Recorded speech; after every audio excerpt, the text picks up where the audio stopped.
Well, good afternoon, everyone. Today is Wednesday, June 2nd.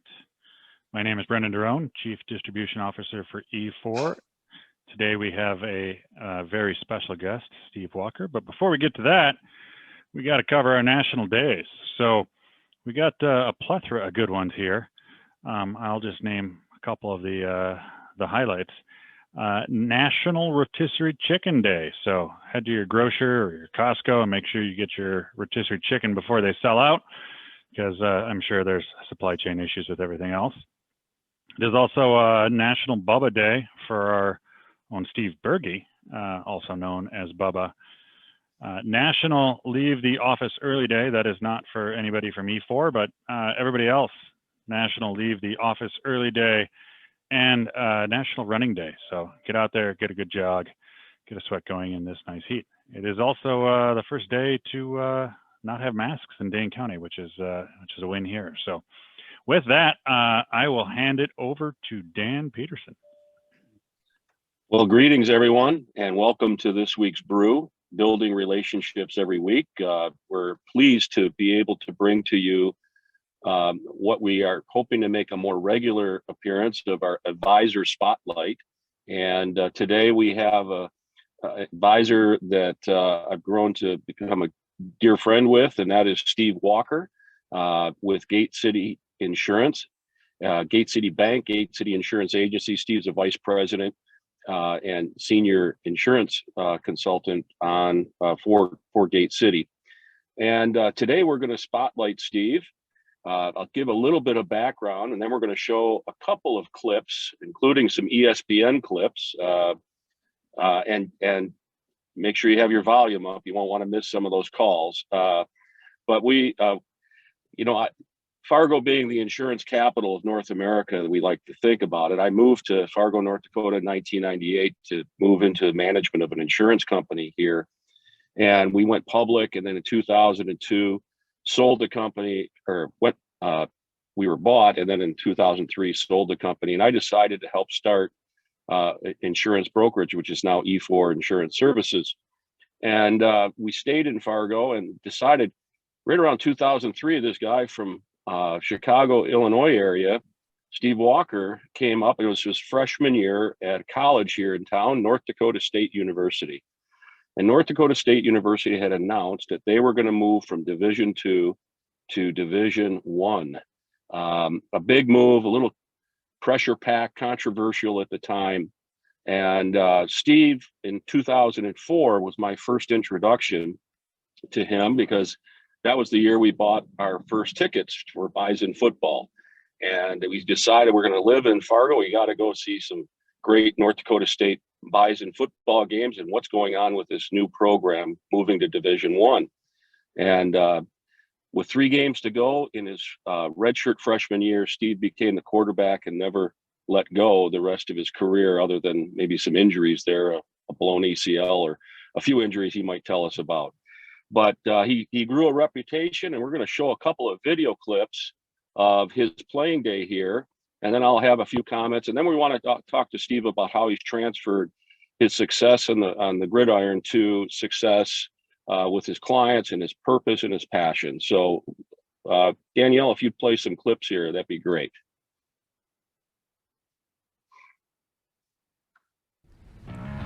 If you are not familiar with the North Dakota State Bison, you will be soon. They put 30 grand in Minneapolis and dropped the hammer.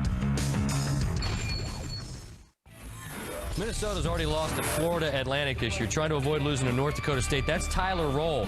Get familiar! He takes the swing pass from Adam Weber. They're down 7, not anymore. Roll! They're moving up to Division I next year. They brought 30,000 people to Minneapolis, packed the dome. My man also ran for 263 yards. Weber, play action. North Dakota State's down. Not anymore. Touchdown pass to Thor Brown, the hammer. North Dakota State, they're 7-0. What a win for that program. They're making the move up to D1. Remember, South Florida, people slept on them too.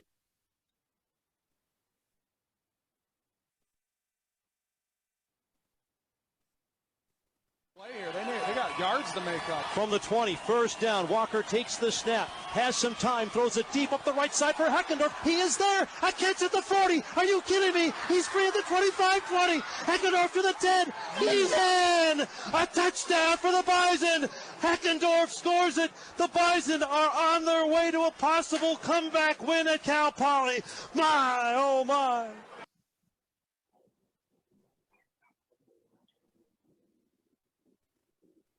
Well, down 24-0 against Cal Poly, Division I school. Steve led the comeback that was one of the greatest comebacks in the history of the North Dakota State Bison program, bringing them all the way back in the fourth quarter. And he kind of earned a nickname of Captain Comeback. I don't know, Steve, who Adam Weber is that ESPN picked up on, but that was you throwing those balls. Pretty big victory over, as a Division II school, over Big Ten Minnesota, although I think some of our Wisconsin contingent would say that's a pretty easy win. But that was a big milestone to go into the Dome and beat Minnesota. Talk a little bit about your career and being called Captain Comeback. Yeah, it was a lot of fun, and thanks for the great intro. I like Brendan's pointing it out as National Leave Work Early Day. After this, I'm going to do the same, get ready to move it out of our house on Friday. So I'm going to take full advantage of that today and tomorrow, actually. But no, it was fun. I think it really ties in a lot. Having a good team. My big thing is have a good team around you. Make everybody else helps each other get better, whether that's in sports, financial services, anything in life. It is certainly you're much better, and I'd like to agree with Brendan that it's always fun beating the Gophers, whether you're NDSU or Wisconsin or whoever. So those were some great times, and I know you had quite a few accolades. We were ranked number 1, even though we were not eligible for the playoffs. You led us into that Division I era when we had, I think, almost 5 years where we were not eligible to do that, and a lot of people attribute you and your quarterbacking to the wave of quarterbacks that came after you: Brock Jensen, Carson Wentz, Easton Stick, and now Trey Lance. A couple of them second, the number 2 picks in the draft. So, did you ever think about going pro, Steve? Was it on your site? But I know you kind of started in financial services right after graduation. So. Yeah, I would have loved to. I gave it a go. Didn't get much of an opportunity outside of the Italian Football League due to the few number of Americans they can have. They told me I was going to be quarterback, safety, and offensive coordinator. So I thought it was more of a joke than anything. So financial services, here we come. The Italian Football League. All right. You would have had your share of pasta, I'm sure. But Danielle, do you have slides that we can put up for Steve? Because we wanted to transition to really your passion and your purpose, Steve, as an advisor. Can you talk a little bit about how you've transferred that, and what is it that makes you go in serving the clients that you serve and working with your team? Absolutely. Can everybody see my screen okay right here? Yes, we can. Sounds excellent. And really, no, it's really good. And kind of these first 2 slides, Dan kind of covered that, but really, I think one of the big things in my life, it really ties into things that I go back to when I was about 7 years old, and I still remember a conversation I had with my dad outside of the baseball field. Things were going good on sports. My parents just built a really nice house, and I was just, hey, this is great. Everything is good. Everything is good. And he told me, he said, things are never as good as they seem, and things are never as bad as they seem. And I think whether that's in life, sports, family, anything, that's something that's really stuck with me ever since I was about 7 or 8. Really a big thing in my life, the top 2 things as far as most importance to me. Number 1 is God and following Him. Number 2 is my family, and number 3 is everything else. So whatever I'm working on at the time is the next most important. And I'm a real big believer that your work life, your family life, your spiritual life, they all tie in together. So as one thing is good, So are the others, and vice versa. When things are a struggle, it's certainly a struggle as well. But to kind of get to your question, Dan, how we tie athletics and financial services, it kind of comes down to four things in my mind. The four most important things in athletics, I think, are four of the big things I look for in growing a successful team and the people that I get to work with on a daily basis here at Gate City. But integrity, I think, is number one. We've got to be able, as we all know, we've got to put our clients first. We've got to do things the right way. Got to take care of them. Work ethic. When I first got into this industry, I was told if you make 20 phone calls a week, you'll make $100,000 your first year. I soon found out that was not the truth. And you actually, that work ethic I learned about in college and all through growing up, you had to work hard. You got to be competitive. If you don't have the drive and the want to win, it's going to be a struggle in sports and in this business. And then leadership, whether you're leading your clients, a team of 2 or a team of 200, it all comes down. I think those are the four big things in my mind to kind of cover what you're saying, Dan. That's great stuff. What do you think? Is it more competitiveness or work ethic? Which drives more? You know, I think those two kind of go hand in hand. You know, I'm a big believer. I think integrity, out of these four, these are my top four. I think he's the success when it comes to athletics and financial services. Others might think differently. Like I tell my two boys, everybody's entitled to their own opinion. Mine just happens to be the right one. But I think work ethic and competitiveness kind of go hand in hand. But I think anybody that's willing to roll up their sleeves and go to work, they've got that competitive drive. And vice versa, if somebody's competitive, they might not have the work ethic. You know, so I think if I were to rank one, I'd put work ethic over competitiveness, to be honest, because I think if you got that, you've got the other. Great. Do we have the next slide there, Danielle? Yep. Your process that you've gone through, and talk a little bit about your growth mindset and what's helped you achieve the level of success in financial services you have. Yeah, no, it's been a great journey. I got into this business right out of college when nobody wanted to take a flyer on a short, undersized, not a great arm quarterback from North Dakota, shockingly enough. But you know, it's been a great journey, and really, as I grow, I wasn't looking to make a move to come to Gate City. I was in a great position, but for those in North Dakota, Wisconsin friends and others might not know, but Gate City has got one of the top reputations throughout North Dakota, and so it was one of those things I could come here and really start an insurance agency and get going. And it was a chance that I took, and really have never regretted it. So whether it was here or in my prior life, where I was at before, I've always been surrounded by a great team. You know, the producers that we have, the service team that we have, like I mentioned earlier, you know, a rising tide makes everybody look better. So I think that's number one.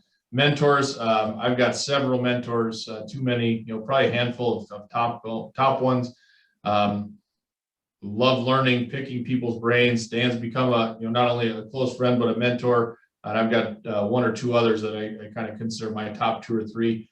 I think you always have to be learning. You know, if you're not learning something, you're going in the wrong direction. Professional relationships. I think it was actually one of the brews a while back. Somebody made a comment of starting with the end in mind. You know, and having that big picture. You know, we can always lead with all the great services and products that we have to offer, but if we start with the end in mind, building those professional relationships with attorneys, accountants, and so on and so forth, that has certainly helped, along with other colleagues and other agents and advisors. You know, I'm a big believer that we're not competitors, we're colleagues. You know, even though we don't work at the same firm, the State Farm agent, the Wells Fargo advisor, there's a lot of different people in this industry, and we're all colleagues, and we can help each other grow. And then lastly, you know, advocacy support, you know, through NAIFA. On my third day, when I was working at Country Financial prior to coming over to Gate City, my manager, who's now one of my other top mentors, said, "Give me your credit card. You're joining NAIFA." I had no idea what it was, what I was getting myself into, but it's been a great step. Advocacy is taken care of. We have conversations with state leaders, insurance leaders, and it's great to be able to share that with customers as well. Yeah, and you've really it's not just lip service either, Steve. You've really for advocacy, you know, having been the immediate past president of North Dakota NAIFA, you've really put your leadership out there in that area as well. And so a lot of people really appreciate all that you've been doing in that front. You want to talk a little bit about Gate City and your team approach? Yeah, absolutely. I think you know, my prior company that I worked with, I kind of considered myself a jack of all trades, master of none. We would handle we could handle everything, which is great. You've got a lot of access to everything. But ultimately, what we've decided at Gate City is we really take a team approach.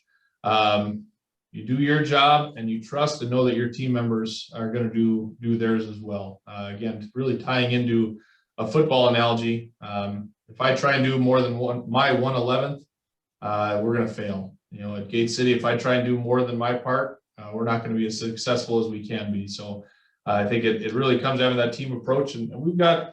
I'm lucky enough I get to work with both our insurance advisors and our financial advisors from an overall risk management perspective. When we look at protecting income with life insurance, disability insurance, long-term care insurance, you know, that the long-term care analysis, talking and picking Shane and Dan's brain on the long-term care analysis has been phenomenal. We've got our customer service advisors that really handle the back end. Our insurance advisors, they focus on the property and casualty side, and as well as the life, and I come in and assist. Our financial advisors, they're really focused on growing the assets, and I come in and have those discussions from risk management, estate planning, buy-sell planning conversations. And then really we've gotten 3 different consultants within our team. So I'm our insurance consultant focused on the life and health side. We have an investment consultant that works a lot with our financial advisors on market trends, and then a retirement plan consultant that works on retirement plans. So we really kind of took and said, hey, it works in athletics. Why not keep that team approach in financial services?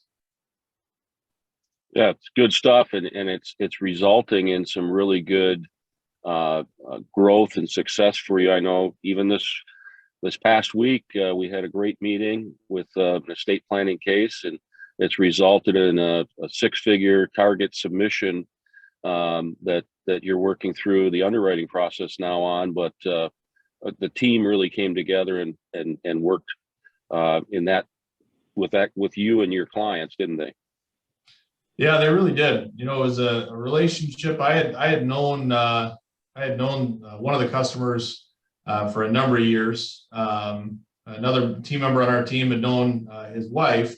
They're both P&C customers of one of our insurance advisors. We just started talking and got the estate planning attorney. You know, we kind of knew ahead of time that max funding an ILET with 6 kids was going to be a strategy that was going to help minimize their estate. But really, we took it slow. We started with the end in mind, got the attorney involved, got the trust set up because they hadn't done anything. And ultimately, about 4 or 5 months later, we presented and said, hey, here's what an ILET will do for you. And here's the premium you're going to put in, and here's the benefit you're going to get outside of your estate tax-free. And his response was, that's exactly what we want to do. How do we make it happen? And so really it was a collaborative effort, but you know, with Dan and Steve, the attorney, we really kind of did a real advanced approach on it, and really excited to see where that informal will come back, and expecting good things. Yeah, we really are. Talk a little bit. We only got a few minutes left, Steve, but you know, of the tools that you have available at E4 Insurance Services, there's a few favorites that you found that have helped you in your practice. Yeah, and I'll be brief because I know we're running short, like you mentioned. You know, first and foremost, the people at E4 have been great. You know, Dan was the first. Well, Dan and Steve kind of got to know them, you know, through NAIFA, and really have grown a strong friendship with Dan. And the acquisition with Brennan and his team with forming E4 Insurance Services has been great. Every person that I deal with is utmost first class, does things the right way and gets it done. So that can't be shorted. But the long-term care analysis, it is an unbelievable piece. We've sold some standalone, we've sold some life.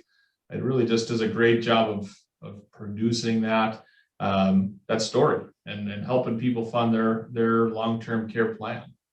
The AIM policy reviews, if you're not using those, you're missing the boat. It's a great tool, and in talking with Dan, there's some even better things down the pipeline with some of the new things coming. Informal business valuations, we don't, at Gate City, we don't have the large business customers, but however, we do have some nice ones, and that's starting to result in some good opportunities, and it's a great value add for those customers. Last two, Vive, utilizing that for our term process, it's absolutely phenomenal, as much as we can on that. And then lastly, the ability to pivot, if needed. We had a nice case that went through a couple months ago. We thought company A was going to be good. They came back half the death benefit, no long-term care. And Dan and Steve and Tim Reeder worked together, found another carrier would go full death benefit, standard, not table rated, and have some long-term care. So it's seamless and makes us look really good. So I could go on and on about a lot of different great things, but those are some of the main ones I really appreciate with E4. Well, Steve, we really appreciate you and your leadership and friendship. It's been great to work together. We look forward to a lot of success going forward. We really thank you for sharing in our advisor spotlight. And I think we need to do this more often, where we really, share the stories of the people that make E4 successful, that we work so closely to support. So great to have you on today. Before we go, though, we do have a drawing for a gift card, and I need you to pick a number between 1 and 30. 1 and 30. I'm going to go with number 11. Number 11. Today's winner, 11, is Dan Flees. Congratulations. You've got a gift card and a CE credit coming to you. So be looking for that. We appreciate everyone joining us. I am not in the insurance capital of North Dakota today. I'm actually in Houston, Texas. My son had a double lung transplant here 8 years ago, and we're down here for his final checkup before he transferred to adult treatment up at Mayo. So exciting times, but appreciate the opportunity to share with everybody. And Steve, appreciate you and all the success you've had. And my son is going to North Dakota State next year, as it will be that freshman. So you might have to pick your brain a little bit about how to get through, make sure he does it the right way. So. Absolutely. We managed to find the good deals at Chubb's and Labby's and all those. Each day of the week, we can take care of Jordan. Okay. Well, thank you all. Thanks, Steve. Thanks, everybody. Really appreciate it. Take care.